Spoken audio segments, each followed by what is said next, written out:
2 weeks ago, something happened that has never happened in the recorded history of human civilization. One man's net worth crossed $1 trillion. Not a country, not a corporation.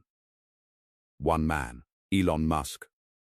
On June 12, 2026, the day SpaceX began trading on the Nasdaq, Musk became the first person in history to accumulate more than $1 trillion in personal wealth. A 1 followed by 12 zeros, a number so large that if you spent $1 million a day, it would take you 2,700 years to spend it.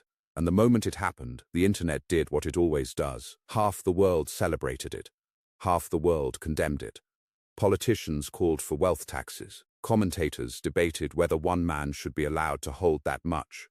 Economists argued about what it means for inequality. Everyone had an opinion about whether it was right or wrong or fair or dangerous. Almost nobody stopped to ask the more interesting question. How? Not morally. Not politically. Mechanically.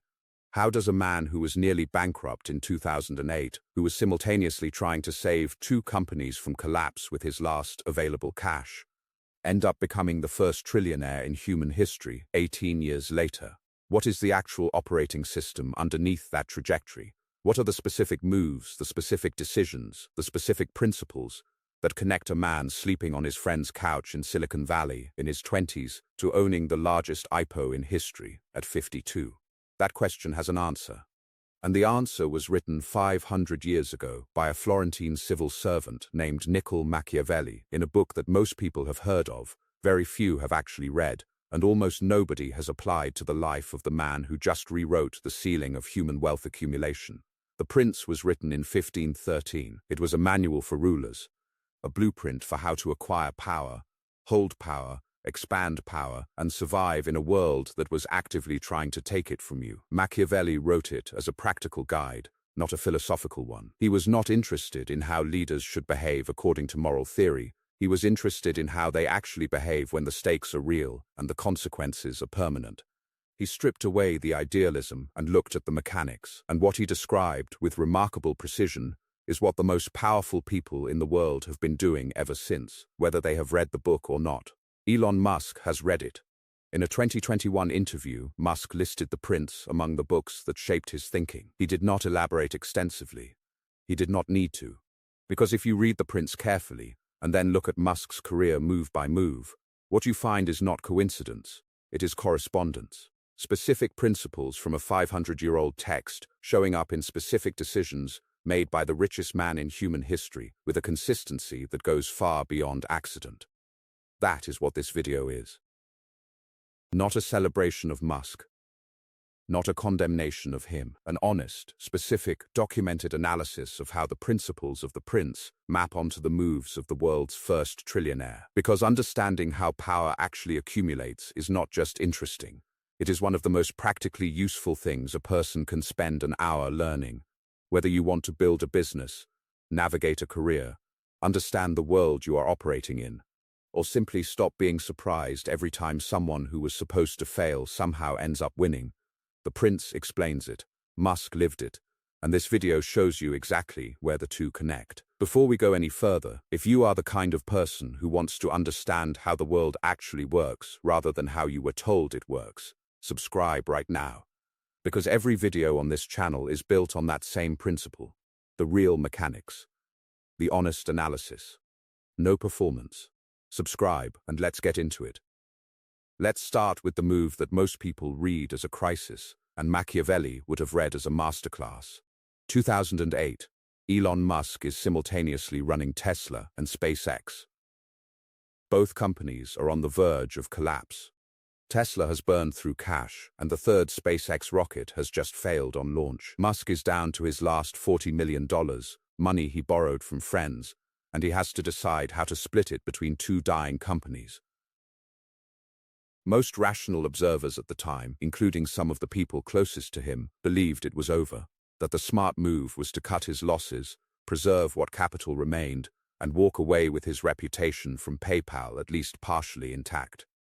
He split the money, put it into both companies, bet everything on 2 simultaneous impossibilities. Machiavelli wrote in Chapter 6 of The Prince something that reads almost like a prediction of this exact moment. He wrote that the great majority of men are satisfied with appearances as if they were realities, and are often more influenced by things that seem than by things that are. He wrote that the prince who relies on fortune alone is ruined when fortune changes. But the prince who builds on his own virtue, his own capability, his own willingness to act when others will not, that prince builds a foundation that fortune cannot easily destroy. What Musk did in 2008 was not irrational. It looked irrational from the outside because most people were evaluating it based on the apparent reality. The apparent reality was two failing companies and a man with no more runway. The actual reality, the one Musk was operating from, was two technologies that he believed were structurally inevitable. Electric vehicles and reusable rockets were going to exist. The question was whether he would be the one who built them or whether he would hand that position to someone who came after him. He chose to bet on the structural reality over the apparent one. Machiavelli called that virtue. Not virtue in the moral sense, virtue in the Latin original sense. Vert, the capacity to act decisively in the face of uncertainty based on your own assessment of reality rather than the assessment of the crowd. The fourth SpaceX launch succeeded in September 2008. Tesla secured a crucial loan in December. Both companies survived, and the man who was supposed to be finished began the trajectory that ended with a number nobody had ever seen before. That was Principle 1 from the Prince, playing out in real time. The prince who relies on his own arms and capability, rather than on the goodwill and assessment of others, builds the only foundation that holds. Now let's go to the move that built the platform everything else was built on. Because before the rockets, and before the cars, and before the satellites, and before the social media platform, and before the $1 trillion, there was a decision that almost nobody talks about when they discuss Musk's success, but that Machiavelli would have identified immediately as the most important move he ever made. He kept the equity. When PayPal was sold to eBay in 2002 for $1.5 billion, Musk walked away with approximately $180 million. He was 31 years old. That is, by any measure, a life-changing sum of money that would have provided complete financial security for multiple generations. He put almost all of it into SpaceX and Tesla. This is the move that looks obvious in retrospect and was incomprehensible to almost everyone at the time, because the rational thing, the thing that financial advisors and risk managers and everyone who understood portfolio theory would have told him, was to diversify, to preserve the capital, to not bet everything on two industries that had never produced a commercially successful private company. Machiavelli wrote that men in general judge more by appearances than by reality. The appearance was that Musk was being reckless. The reality was that he was doing something that the prince describes with precision in Chapter 18. He was being both the lion and the fox. The lion is force, the fox is cunning. The prince who only uses force will be trapped. The prince who only uses cunning will be overpowered. But the prince who knows when to be which animal, who can move between power and strategy depending on what the situation demands, that prince is extremely difficult to stop. Keeping the equity was the fox move. It was the strategic recognition that financial independence from external funders was not just a nice outcome. It was a structural requirement for being able to make decisions that the market, the investors, and the conventional wisdom of his industry would consistently tell him were wrong. As long as he needed other people's money to keep going, those people had leverage over his direction. The moment he was the primary source of his own funding, that leverage disappeared.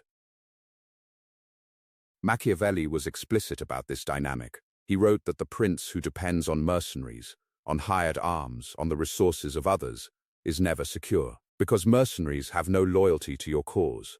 They have loyalty to their own interest. The moment your interest and their interest diverge, the mercenaries are gone. In modern business terms, mercenaries are external investors who need short-term returns. They are board members whose incentives are not aligned with a 20-year vision.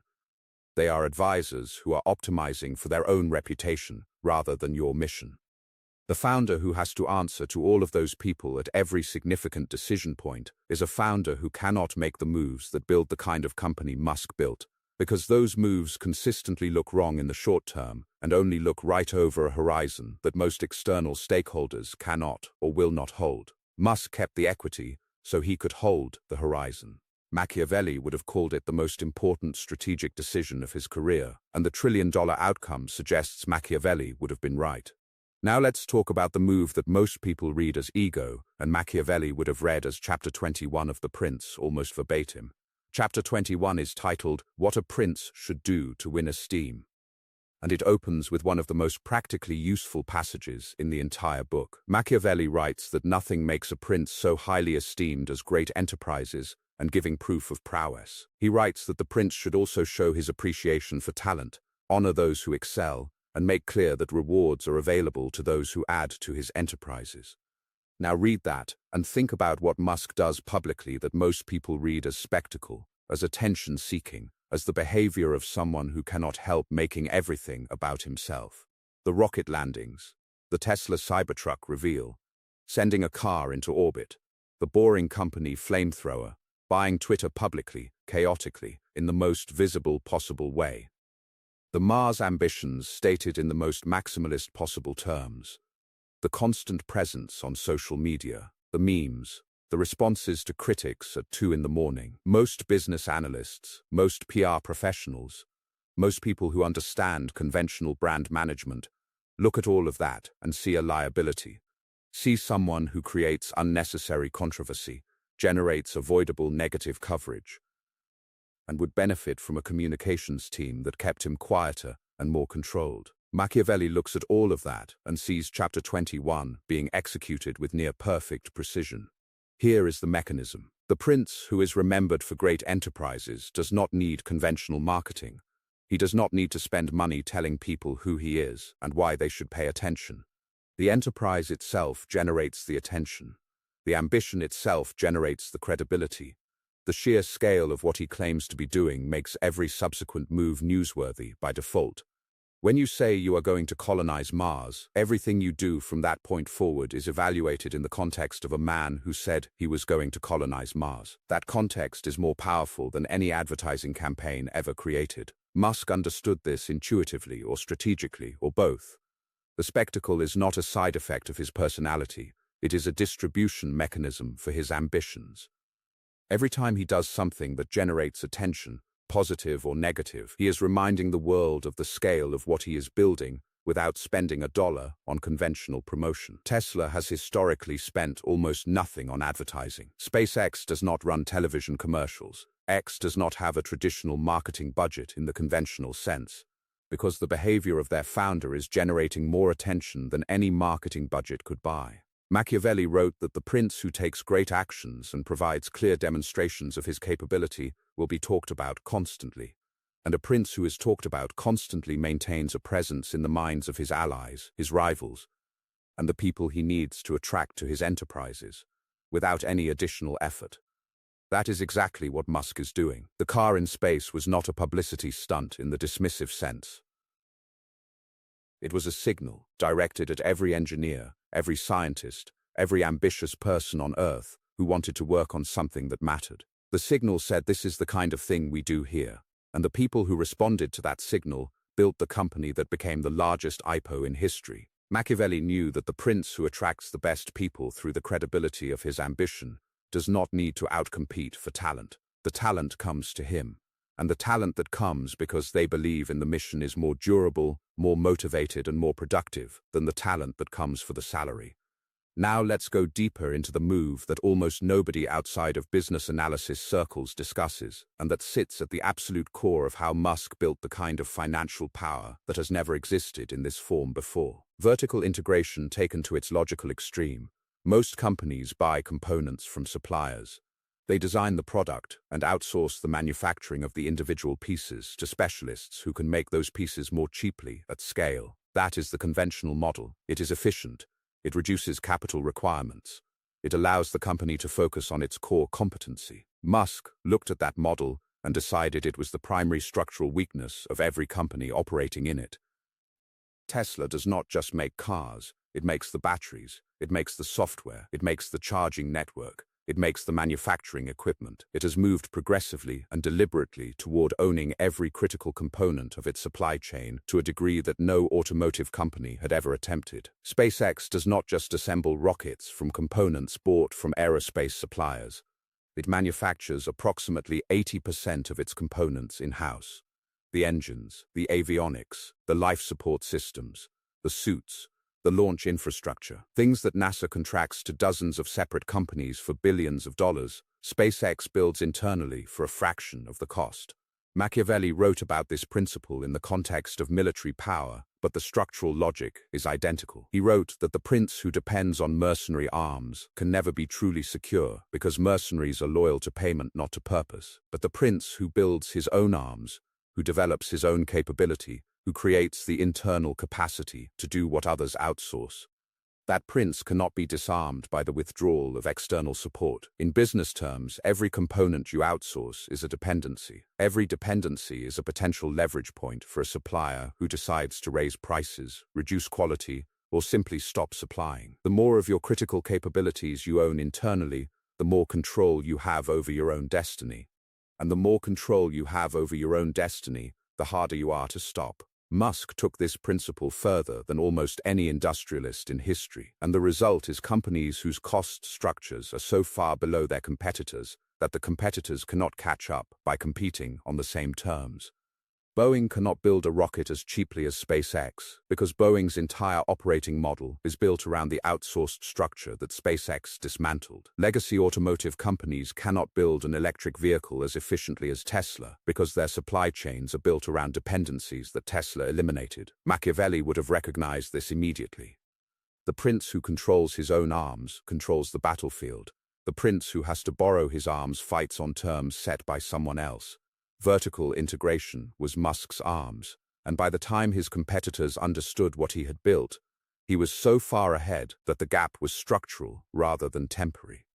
Now let's talk about the principle from the prince that most people associate with cynicism and manipulation, but that Machiavelli intended as a precise observation about the nature of power, and that Musk has applied with more consistency than perhaps any other principle in the book. Machiavelli wrote that it is better to be feared than loved, if you cannot be both. Most people read that as a justification for cruelty. Machiavelli meant something more specific and more interesting. He wrote that love is a chain of obligation, which, because men are wretched, is broken on every occasion of self-interest. But fear is maintained by a dread of punishment which never fails.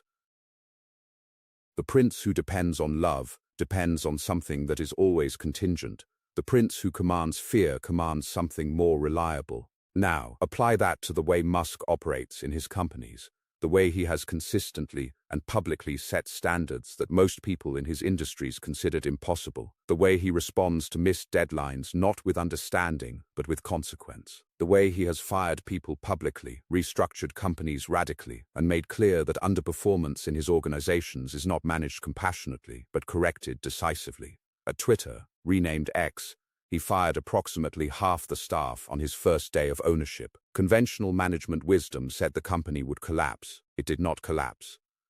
The people who remained understood immediately that the new operating standard was not the old one. At Tesla, production timelines are set at levels that manufacturing experts consistently describe as physically impossible, and the teams building to those timelines find ways to meet them more often than the experts predict they can. Not because Musk inspires them with warmth and affirmation, because the culture he has built makes underperformance a more uncomfortable position than the discomfort of the impossible target. At SpaceX, the culture is defined by a mission that most rational people in the aerospace industry spent years calling delusional.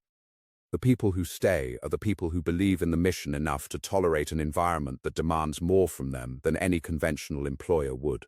The people who leave are replaced by people who wanted to be there so badly that the attrition of the existing employees was not a loss, it was a filter. Machiavelli did not mean that the effective prince should be cruel or arbitrary or abusive. He meant that the prince who sets and enforces standards creates a different kind of organization than the prince who prioritizes harmony and approval. And the organizations that accomplish things that have never been accomplished before are almost always the former kind. Now let's talk about Twitter. Because this is the move that confused everyone, the move that generated more commentary, more analysis, more hot takes per square inch than almost anything Musk has ever done, the move that most serious business analysts initially called a $44 billion mistake, that his own biographer described as impulsive.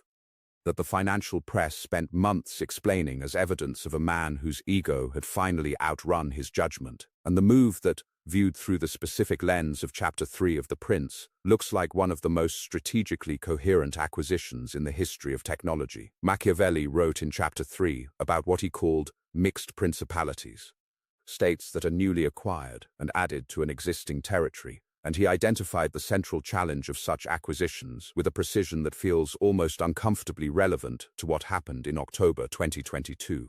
He wrote that the difficulties that arise in acquiring new states come partly from the natural desire men have to change their rulers, hoping to improve their condition, and partly from the fact that those who were powerful under the old regime lose everything under the new one, and those who are weak hope to gain.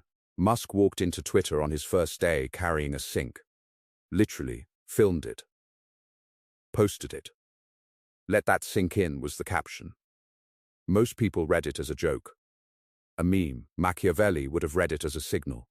Specifically the kind of signal he described as necessary in Chapter 3. The new prince, he wrote, must make the transition sharp, clear, and unmistakable. Ambiguity about whether things have truly changed creates a power vacuum that the defenders of the old order will fill. The new prince who moves slowly, who softens the transition, who tries to make everyone comfortable with the change, gives his opponents time to organize. The new prince who moves decisively, who makes the change feel total and immediate, removes that opportunity. Firing half the staff on day one was not chaos. It was Chapter 3, executed without hesitation. But here is the layer of the Twitter acquisition that nobody was discussing in the coverage, and that the prince makes completely explicit. Musk did not buy Twitter to run a social media company. Machiavelli wrote that the acquisition of new territory must always be understood in terms of what it provides strategically, not just what it appears to be on the surface. A piece of land is not just land, it is access to a port, or a border, or a supply route, or a defensive position. The surface value is not the strategic value.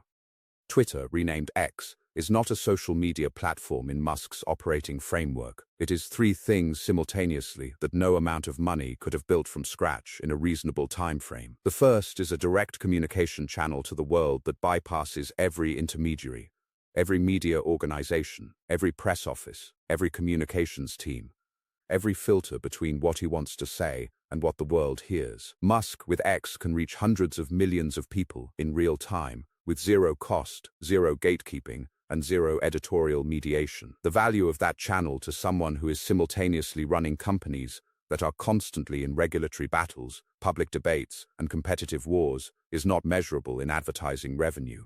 It is measurable in the ability to set the terms of every conversation about his companies before anyone else can. Machiavelli wrote that the prince who controls the narrative controls the battlefield before a single soldier moves.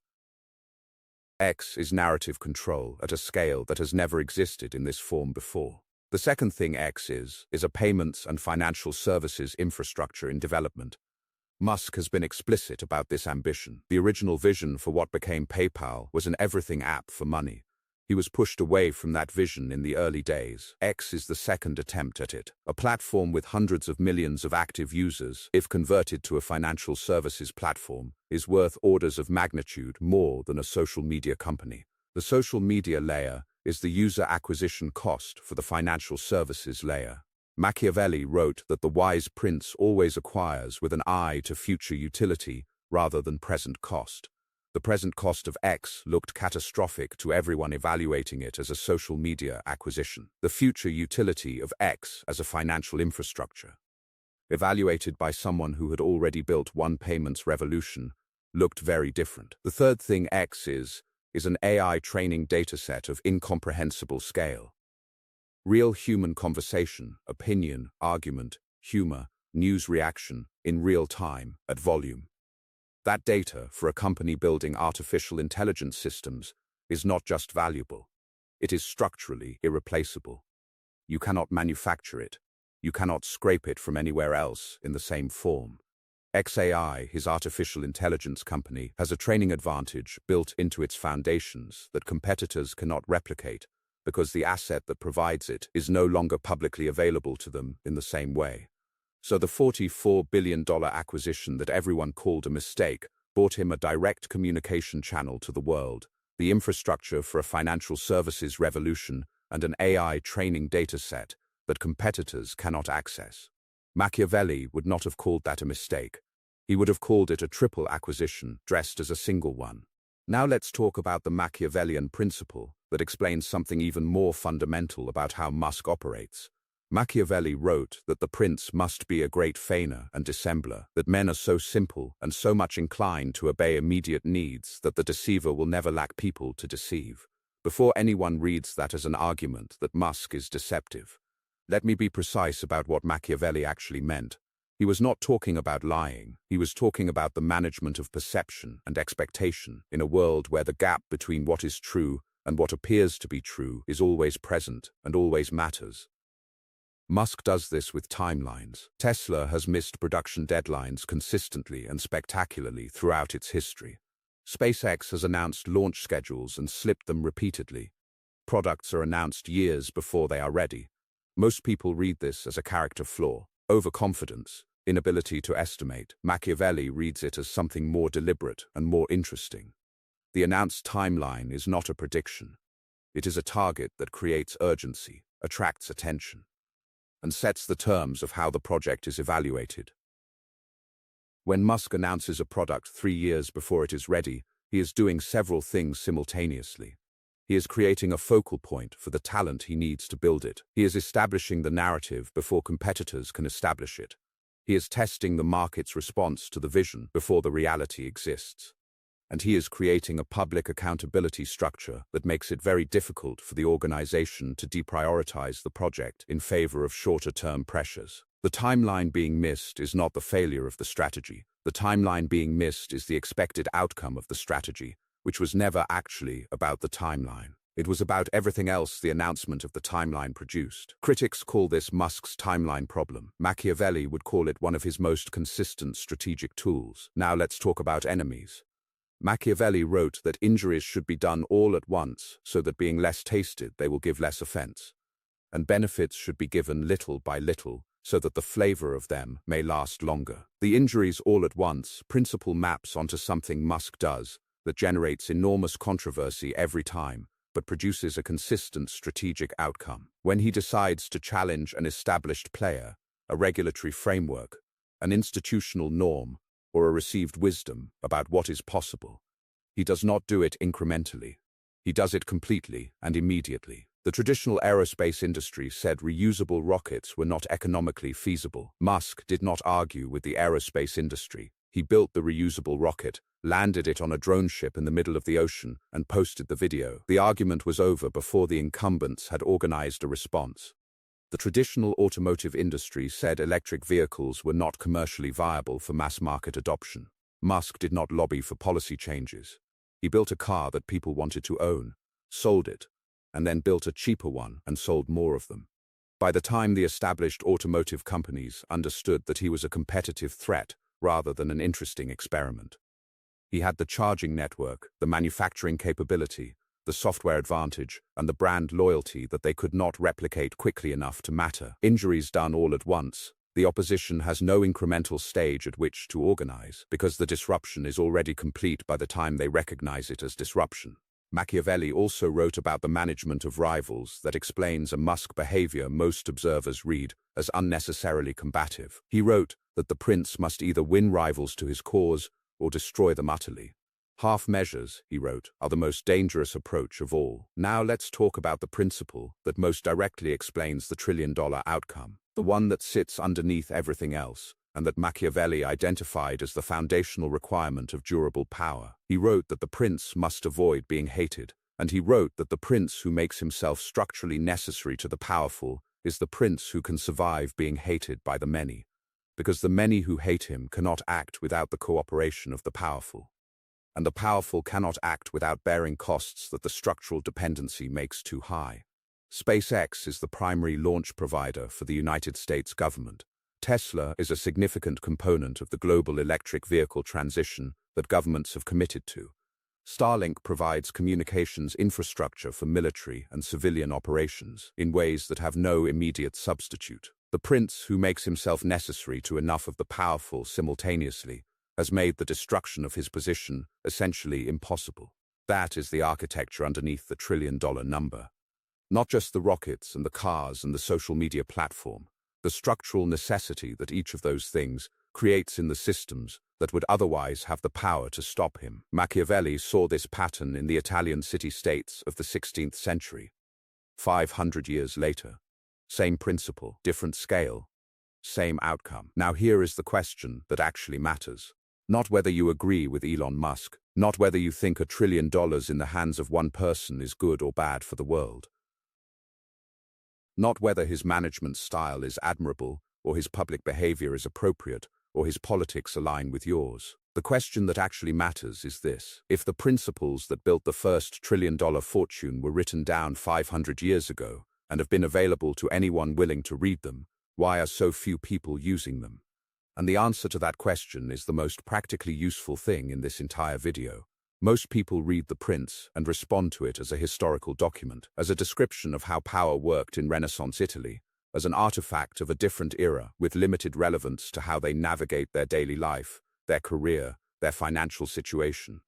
Machiavelli wrote it as a practical manual, a set of operating principles derived from the observation of how power actually behaves across cultures and across centuries. He was explicit about this. He wrote that whoever considers the present in comparison with the remote past will recognize that the same desires and passions govern men today as have always governed them. The technology changes. The context changes. The desires and the dynamics and the mechanics of how power moves between people do not. Musk read it that way, as a practical manual, and the trillion-dollar outcome is what happens when someone takes a practical manual seriously and actually applies it, rather than reading it as an interesting historical curiosity. So let's talk about what applying it actually looks like at the scale of your life. The first principle was the 2008 bet. The willingness to act on your own assessment of structural reality, rather than the crowd's assessment of apparent reality. At your scale, this looks like one specific thing: the willingness to make the move that your honest assessment tells you is right even when everyone around you is telling you it is wrong, not recklessly, with a kind of clear-eyed evaluation of what is structurally true, as distinct from what appears to be true in this moment, that allows you to act before the crowd catches up to the reality you have already seen.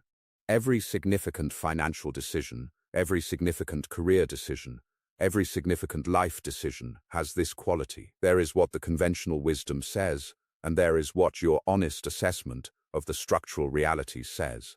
And the gap between those two things is where most of the opportunity that most people never see actually lies. Musk saw that electric vehicles were structurally inevitable before the market believed they were commercially viable. You do not need $1 trillion vision. You need one honest assessment of one structural reality in your own life that the conventional wisdom around you has not caught up to yet. That is principle 1, applied to your scale. The second principle was the equity retention. Keeping the thing that buys you the freedom to hold a long horizon without needing someone else's permission to maintain your direction.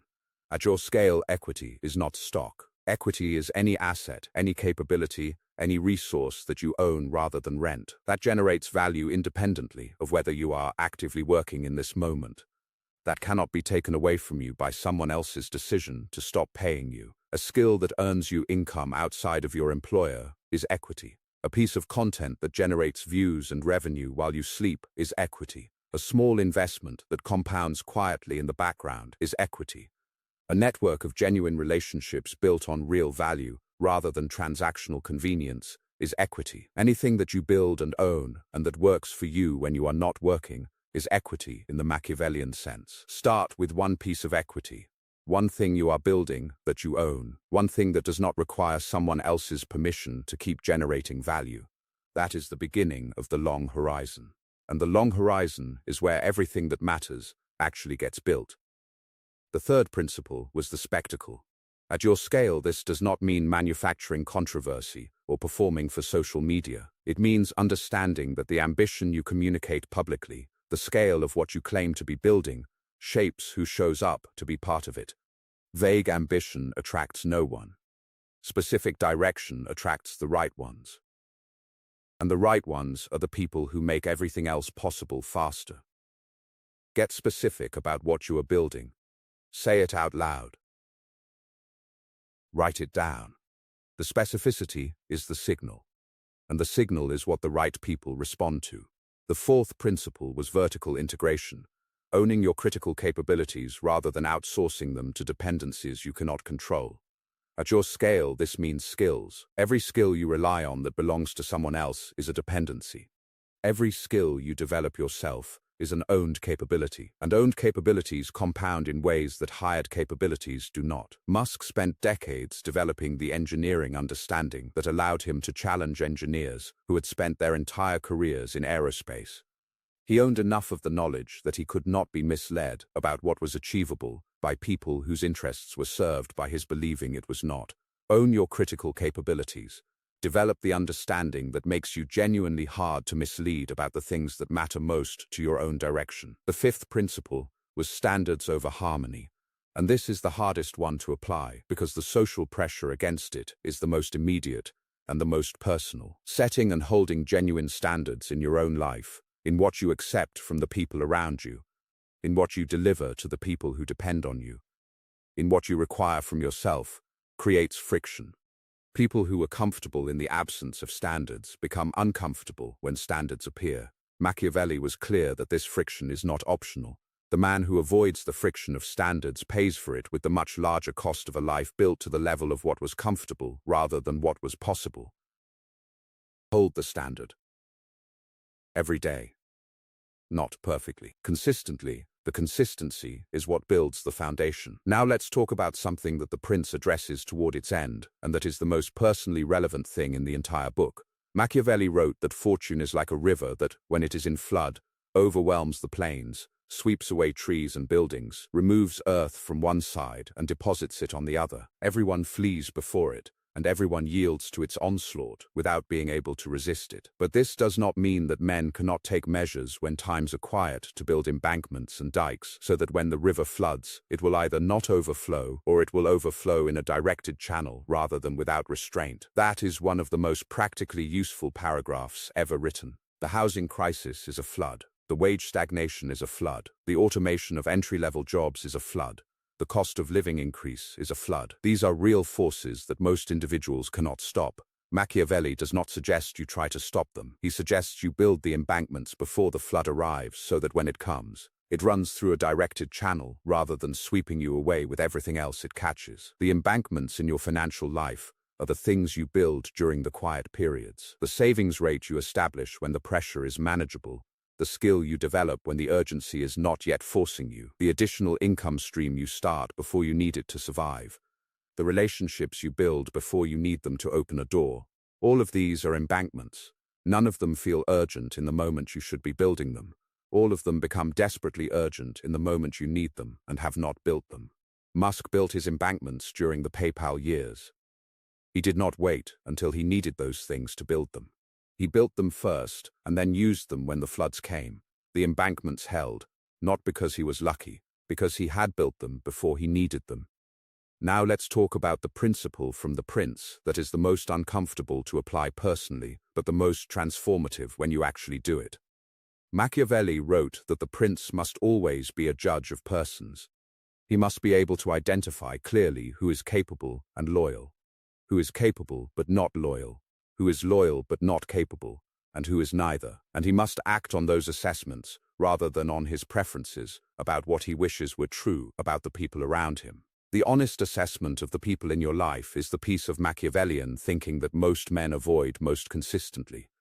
Not because they cannot see clearly, because seeing clearly requires them to act on what they see. Look at each significant relationship in your life and ask two questions. Does this person add to my capacity to build what I am building, or do they subtract from it? And is the dynamic between us based on genuine mutual value, or is it based on one person carrying more than they receive? The answer to those questions, applied honestly across your significant relationships, will tell you more about why your life looks the way it does than almost any other analysis you could run. Because your life is largely built from the people you spend the most time with. Their standards become your standards. Their beliefs about what is possible become your beliefs. Their financial behaviors become your baseline.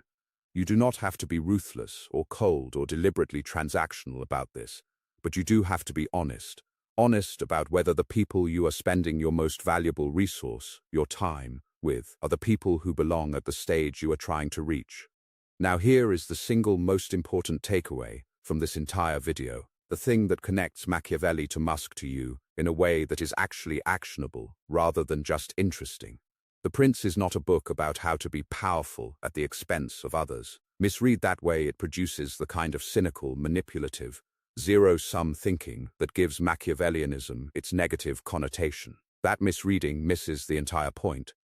The Prince is a book about how to see reality clearly and act on what you see rather than on what you wish were true, what you were told is true, or what appears to be true from the surface. It is a guide to operating with open eyes in a world where most people are operating with comfortable illusions, and the competitive advantage it describes is not the advantage of being harder or colder or more ruthless than others.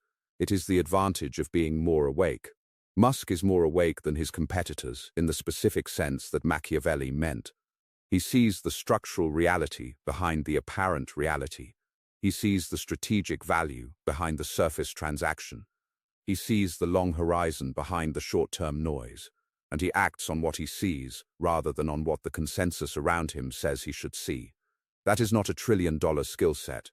That is a human skill set that is available to any person willing to do the work of seeing clearly. Machiavelli gave you the framework 500 years ago.